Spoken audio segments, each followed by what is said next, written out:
Hello, good morning. I'm joined today by my guest, Richard from Inventory Hive. Hello, Richard. How are you doing? Yeah, not too bad, David. Not too bad. Bit of a man cold, but we soldier on, don't we? Our thoughts and prayers are with you, Richard, at this very difficult time. Yeah, you'll have to tell my wife that, though. I'm afraid there's nothing we can do on that. But what we can do is help you with your launch. It's very exciting news from Inventory Hive, and obviously I suppose if there's one star over the last sort of year, it's really been the property tour has come into its own. And Yes. It's something that we now utilize both in sales and in lettings. Yeah. And 360 property tours have been around for a while, but hitherto I think they've been quite expensive in terms of both hosting them and also the equipment necessary and the investment in time and sort of staff training just to make it work. But that's all changed, hasn't it, Richard? Yeah, absolutely. I think the 360 technology that we've been playing around with it for probably 3 years now, and for a couple of years, our app on iOS and Android directly integrates with a couple of manufacturers, Ricoh, Theta, and Insta 360. They produce some really great devices, brilliant results, and an entry level one of those is like £270 with the VAT. And the beauty of that, of course, is it is the kind of device that you could perhaps have 2 or 3, in an agency with a portfolio of maybe 750 properties, because it doesn't break the bank.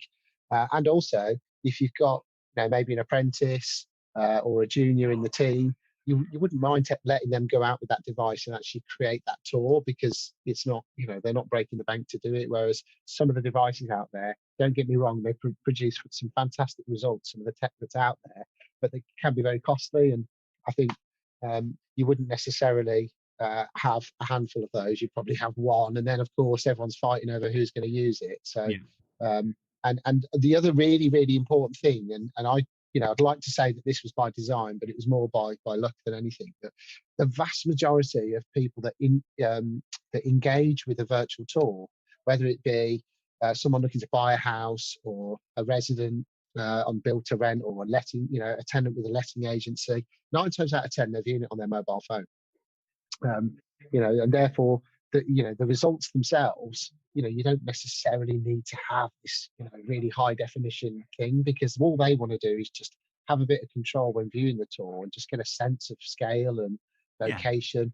Yeah. And of course, 360 is a brilliant way of doing that. You don't necessarily get that with a video walkthrough. I mean, again, you see some really great video walkthroughs that are put together, and some brilliant presenters now as well, that are presenting these properties. Some, really funny, and some obviously really know their onions when they're doing that. But I think sometimes if people want to get to the point, they want to go and have a look in the garden, or what's the kitchen like, that's what a virtual tour is great for. I think a virtual tour as well is not just for the sort of previewing before you've seen it. I think where it probably comes into its own is you've seen the property in person, you want to maybe go back for a second viewing, you can't get the time that you need, and you just want to go and have a look and just have a really good look around. And because it's almost a fully immersive experience, if you wanted to, you can go and sort of examine what's in the corner of the kitchen, and where everything is in terms of layout and where your stuff will fit in. So I think it probably cuts down the number of viewings you have to do in order to get to the point where the person's ready to offer. And so that's a really interesting sort of efficiency. Yeah, absolutely. And I think also as well, sometimes agents, from the conversations that we've had, will shun 360 in favor of a video, for a couple of reasons. One might be because they might want to do a bit of presenting, and the other one might be that when they actually do the video, it might be that it's going to be too time consuming compared to doing a tour. Well, actually, really, when you do a video, you often have to stop and start. There's some editing involved afterwards. So actually, don't give away all my secrets, but there's tons involved. Exactly, yeah. And so it's almost a skill set that you've got to adopt, or you've got to outsource that to somebody afterwards. And actually, obviously, this is what, like I said before, we've been integrating directly with these cameras for some time, and that's really our unique offering with Inventory Hive. Entry level, it's affordable. Subscriptions that you can sort of grow with as you start using it. But you can pop your camera on a tripod, and then you can connect via the Inventory Hive app, go out the room and shut the door, because that's really important, David, because otherwise you're in the fetal position in the corner of the room, or like your feet sticking out behind the sofa. So you can put it in the room, go out, shut the door, press the button, and then it tags that image to that property in that room, which is a huge time saver for anybody that's ever done a tour before.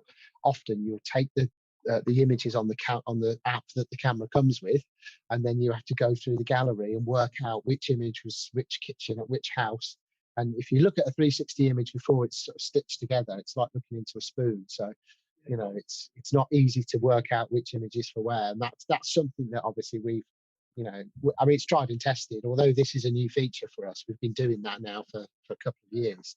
And it's a godsend. I mean, we discussed off camera that there are a lot of different makes of 360 camera. There's a lot of different platforms. Yeah. We all probably know the main ones in terms of the more expensive ones. But if you're an agent that's looking to sort of break into using 360 technology, and we'll talk about the applications, because it's not just for standard property tours and sales. You guys have been using them to great effect on sort of inventories and inspections. A really, really great tool, and captures all of that detail. But what makes your tours different to, say, somebody else's? Yeah, I think that's a really good point. I think the main thing for us in terms of the results are great. The subscriptions are straightforward. We offer the versatility, whether you're in sales or whether you're in lettings. A really nice point here to note is if you do an inventory using a 360 image today, and then the tenant moves out in 6 months' time, you can flip that into a tour and you don't have to go back. But I think it's probably would be a good opportunity, David, for me to just really quickly show you, because I think the end result is obviously really important, and the end results are great. But the big thing with tours is the actual creation bit. It's what makes it efficient, and that's the bit that we're confident we've nailed, and obviously the testing and the feedback is suggesting that too. So if I just go into here and hit on share my screen. As I was saying, so in terms of actually creating a tour, it's dead straightforward to do that. So you can just hit on add, and then you can pop your tour name in here, and then just hit save and next, and you've created one. It's up and running. If you have a little bit more time on your hands, you can add some more detail if you want to. So you can give it a public tour name, which is what the recipient of a tour will see at the top. So in this case, example house just here. Yeah.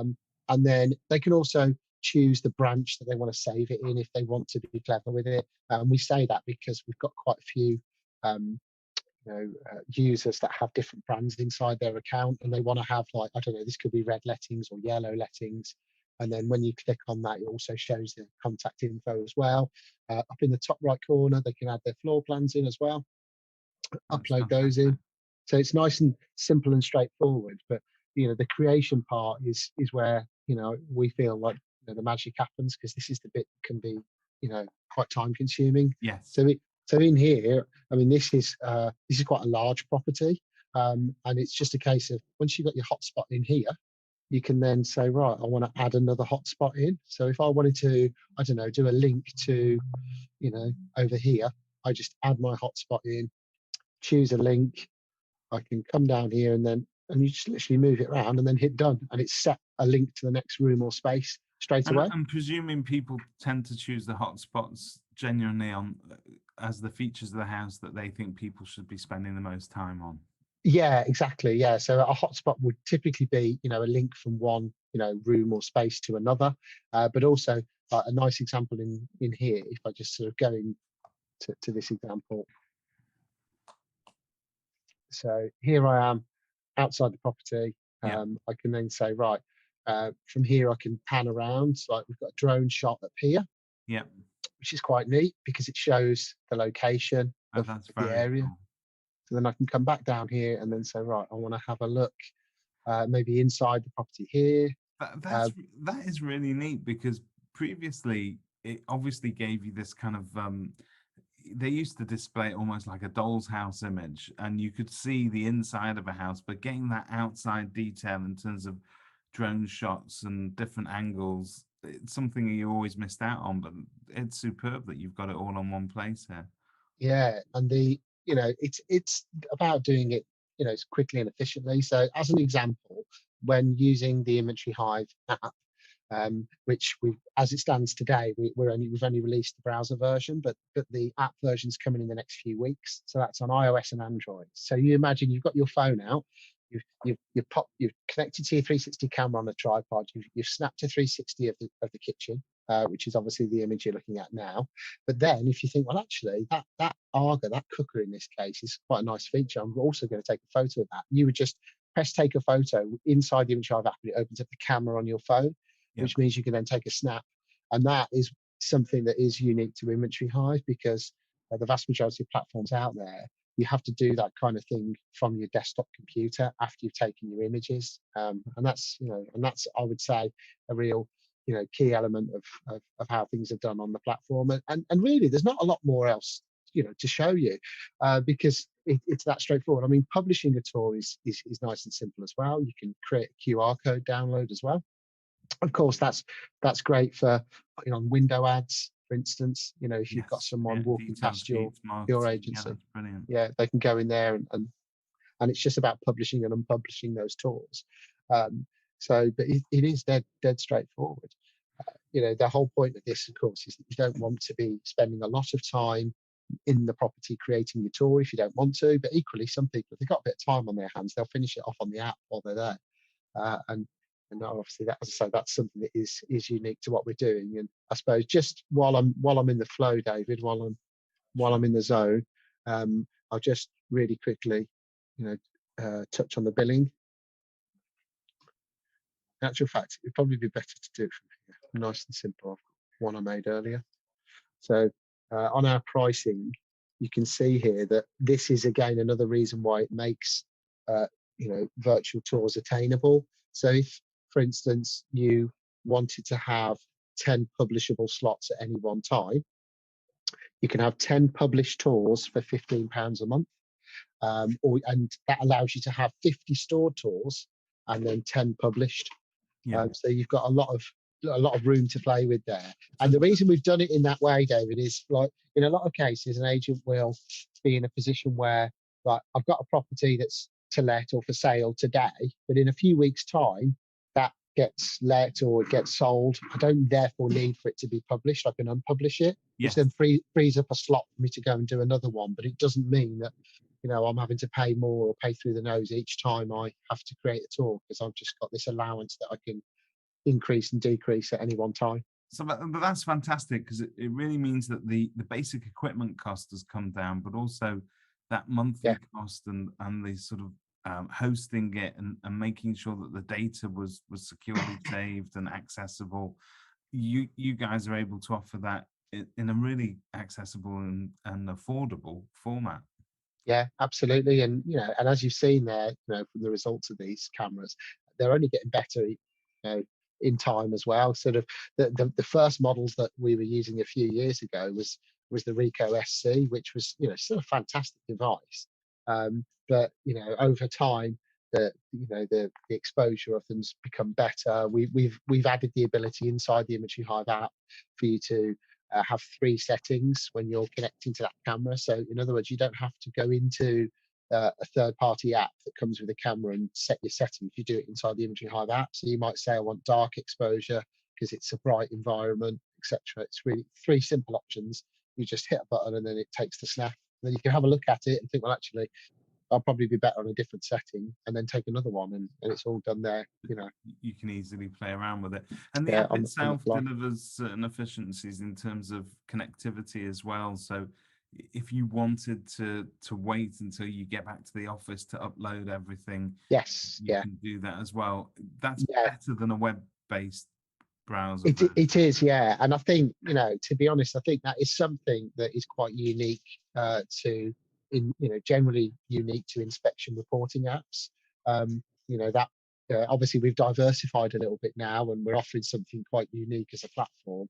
But where we started has enabled us to to understand that having an offline app on a tablet or a smartphone on iOS or Android, it's really important that that data doesn't get lost when they sync it up. Yeah. And obviously, we're storing, in excess of 55 million images now on the platform. And we're working with some of the biggest estate agency brands. A lot of our growth has come in the last couple of years, so we've got a really, it's great because we've got a captive audience now to kind of introduce it to, and that's why initially we've kind of rolled it softly to our immediate customers. Whilst we get the app version out there as well, it's usually just the safest way, and getting feedback, that's key, isn't it? Yeah, and I think that's the most important thing really with our development, is having good relationships with our customers and listening and responding. And there's never enough hours in the day. There's always something to be doing, and I'm always like a flea in the ear with the devs, always trying to squeeze something extra in. But okay, but yeah, yeah. It's a good segue to talk about time, because obviously it used to, this is going back maybe 4 or 5 years to the original Ricoh cameras. It was lovely to do a 360 tour, but let's face it, it could be a bit finicky to sort of set up. Yeah. Time-wise, you often thought, well, I'll only allocate an hour for this, but you'd be there a couple of hours for a house. That time has come right down, hasn't it? Yeah, absolutely. And let's not forget as well, I don't have any direct stats on this, but the vast majority of standard residential properties sort of range between 2 and 4 beds, don't they? That those would be your typical properties. So unless you've got an unusual shaped room, like an L-shaped room, or it's or it's I don't know, it's just a big space. You generally only need to take one snap. So you go into that room, you take your snap, pick it up on the tripod into the next room. So you can take your snaps of a typical sort of 3-bed property, in about 10 or 15 minutes. If you've got some time and you want to add some hotspots on the app while you're there, then great. Personally, I prefer to tag them in the property and then get out, so I'm spending minimal time in the property, and then do the hotspot bit from my desktop. I just, it's nice to sit in the office and have a cup of tea, isn't it? And you don't, particularly in the winter, but you also don't need to. I mean, I suppose just in terms of these days, limiting exposure and also bothering your clients. So if you've got a vendor or landlord or whoever in those properties, they don't necessarily want to wait a couple of hours for you to do all your stuff. They want you in and out of there. They'd love you in and out within an hour, let's face it. And it sounds like, if you could do a standard house in sort of 15, 20 minutes, if you had to. Absolutely. And just on that note as well, when there are, properties with personal possessions in as well, we've come up with JMW's solicitors, we've done a comprehensive guide on GDPR and CPR, Consumer Protection Regulation implications. So what we're going to do as well, David, we're going to have that posted on our Kerfuffle blog, so that people can click on that and then download that. It's so, say if you're an agent, you can pop your own logo on it and save it as a PDF, and then share it with your landlords and or your if you're selling a property as well, do it that way. So yeah, because there are, I suppose, a lot of sort of GDPR and data sort of sharing factors that we need to look at. These are images of people's homes at the end of the day, and the agent needs proper permissions to be able to use those and display those to members of the public. Yeah, absolutely. I think the big thing with that is that there's, I suppose there's a couple of golden rules, isn't there? You shouldn't try and conceal an area of the property because it doesn't look great, because you will have people looking or inquiring, or in some cases letting a property having not physically seen it, and that can be dangerous ground if it's not a true representation of how it is in real life. And it's the same with the GDPR side of things. It's not just about something like a bill on the fridge that's stuck with a magnet. It could also be a family photograph as well. So generally speaking, it's wise to have that communication before going, to say, look, if you do have anything that's sensitive that you don't want to be displayed on the tour, then take those pictures down temporarily. Just think ahead. It's about having that prior communication, because I'm not a big fan. I might change my mind in the not too distant future, but I'm not a huge fan of having obscuring tools. For me, it's probably safer to just not take that image in the first place, or Yeah. at least address it in some way before you take it, because then you haven't really got to worry about, you know, someone's got to remember, oh, in the bedroom at that particular house, I've got to go in and obscure the family photo. You know, if it's not on the wall in the first place, you know, or But it's covered in it is some it way, is then nice that you've gone to the trouble of sort of consulting a top flight law firm. I mean, we know yeah, JLW, they're great. And you know, me as an agent, as a user, I would come along and with confidence know that somebody else yeah, has asked these questions and has got the answers, and that there's a basic guideline to follow. When absolutely, yeah. Yeah, I mean, we kind of in the early days, David, like we were that we wanted sort of cautious because 360 was so new. We just didn't allow our users to take 360s of outside spaces just because they could be capturing number plates of cars or people passing by, and it was just an unfamiliar territory. So we thought, right, we'd rather err on the side of caution because, you know, as data controllers, our customers are responsible for that. Yeah. So although we're, you know, the data processors, we've obviously got a duty to make sure the features we give them are potentially put them in hot water. Tell us about the sort of training that I'll need to provide to my negotiators or whoever's using this camera equipment. Yeah, Is there a lot involved, and how quickly can I get them up and running on it? absolutely not. You know, we recorded a webinar on this, and we're going to be doing, you know, live sort of webinar events over the next week. And during those events, we essentially give them a download link with some 360 photos in a folder. So they can, if they haven't got a camera and they just out of curiosity want to have a play, they can download the files, watch the webinar or a recording of it, and then pause it, go in, have a little bit of a play, add the stuff in. You know, like the webinars that, you know, that, I mean, if you imagine sort of 5 minutes of that is a bit of an introduction as well. So it takes us 20 minutes, literally 20 minutes to show somebody how to add a tour, add some hotspots, you know, and then publish it. It's for us, actually, for the team, it's a breath of fresh air because, you know, inspection reporting is a bit more complex. You know, I suppose the only bit that people would need to be aware of that we will, you know, do a bit of troubleshooting on and in advance and let them know, you know, if their camera's not responding. Well, that's a delicate one because obviously we don't manufacture the cameras, but No, we know if ever it's playing up, there's some simple things. It's usually turn it off and back on. Make sure that you haven't used up all the storage on the camera, which is, you know, there's just a few sort of usual schoolboy, suspects. schoolboy errors, as they say. So yeah, and obviously what we're all about though is kind of preempting those and letting people know before they experience it. Talking of inspection software, obviously Inventory Hive synonymous with inventories and inspections. This is now more of a rounded tool that can be used by a multifaceted, multidiscipline agency. So if you've got Yeah. sales and lettings, that the obvious advantages for sales is you get to produce a fantastic 360 Mhm. tour to wow your vendors and show the property to its best advantage. But going back to lettings for a second, presumably you're encouraging agents to use this for both midterm inspections, check-ins and checkouts.